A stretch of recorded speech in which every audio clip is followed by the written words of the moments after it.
5 باتوں کا تذکرہ گزشتہ درس میں کیا گیا تھا۔ چھٹی بات اس آیت کریمہ سے یہ معلوم ہوتی ہے کہ اللہ رب العالمین کا جو علم ہے وہ 2 طرح کا ہوتا ہے، 2 قسمیں ہوتی ہیں اللہ رب العالمین کے علم کی۔ ایک علم اللہ رب العالمین کا ازلی کہلاتا ہے، یعنی چیزوں کے وجود سے پہلے اللہ رب العالمین ان چیزوں کے بارے میں جانتا ہے، لیکن اللہ کے اس علم پر کوئی ثواب اور سزا مرتب نہیں ہوتی۔ اللہ کو معلوم ہے کہ فلاں شخص کافر ہوگا لیکن اللہ سزا نہیں دیں گی۔ اللہ کو معلوم ہے کہ فلاں شخص مومن ہوگا، مومن ہونے والا ہے، لیکن اللہ تعالیٰ اس کو ثواب نہیں دیں گے۔ کیوں؟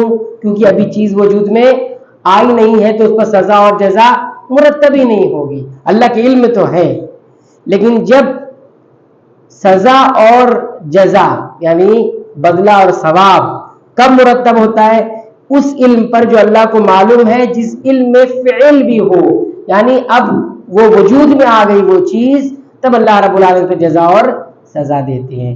تو یہ 2 علم یاد رکھنا ضروری ہے، کیونکہ آیت کریمہ سے کسی کو یہ شبہ ہو سکتا ہے کہ اللہ تعالیٰ نے تو یہ کہا ہے کہ تم جنت میں نہیں داخل، تم جنت میں چلے جاؤ گے، تم نے یہ گمان کر رہا ہے، حالانکہ اللہ نے ابھی نہیں جانا کہ تم میں سے کتنے جہاد کیے ہیں، اور اللہ کو ابھی یہ نہیں معلوم کہ کون صبر کرنے والے ہیں، کیونکہ علم سے یہاں پر ترجمہ علم کا اگر آدمی کرے گا تو شک میں پڑ جائے گا کہ اللہ تعالیٰ کو چیزوں کا علم کب ہوتا ہے؟ جب چیزیں وجود میں آ جاتی ہے۔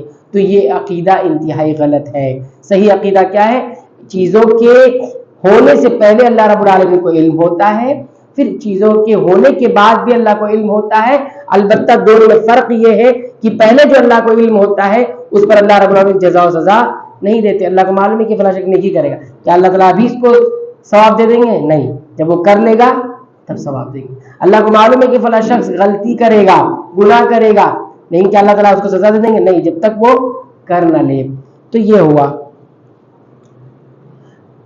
7ویں بات اس آیت کریمہ سے یہ معلوم ہوتی ہے کہ جنت میں داخلے کے، جنت میں جانے کے بہت سارے اسباب ہیں، ان اسباب میں سے ایک سبب جہاد ہے۔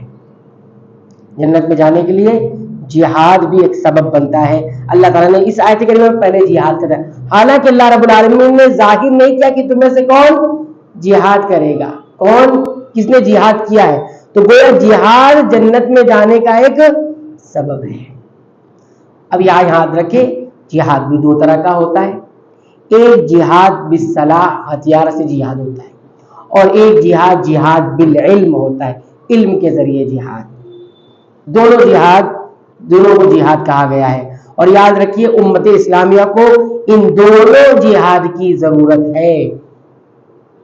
اور بسا اوقات ایسا ہوتا ہے کہ ہتھیاروں سے جہاد کرنے سے زیادہ ضرورت علم سے جہاد کرنے کی ضرورت ہوتی ہے۔ موجودہ دور وہی دور چل رہا ہے۔ دشمن آپ سے جنگ نہیں کر رہا ہے، دنیا میں دشمن آپ کو تباہ کرنے کے در پہ ہی نہیں ہے، دشمن آپ کو علمی ناحیے سے تباہ کرنے کی کوشش کر رہا ہے۔ تو آج کے اس دور میں زیادہ ضرورت کس بات کی؟ جہاد بالصلاح، یعنی ہتھیاروں کے ذریعے جہاد کرنے سے زیادہ علم کے ذریعے جہاد کرنے کی ضرورت ہے۔ مسلمانوں کو دور کرنا ہے علم سے، یہ چل رہی ہے سازش، یہ چل رہا ہے پلاننگ۔ ان کو یہاں دور کریں گے تو وہاں سب ہمارے ہو جائیں گے۔ تو کبھی کبھی ایسا بھی ہوتا ہے، کبھی کبھی جہاد بالصلاح کی ضرورت زیادہ ہوتی ہے علم کی بنیاد میں، اور کبھی کبھی دونوں برابر ہوتے ہیں دونوں طرف سے، لیکن بہرحال جہاد تو ہوتا رہے گا۔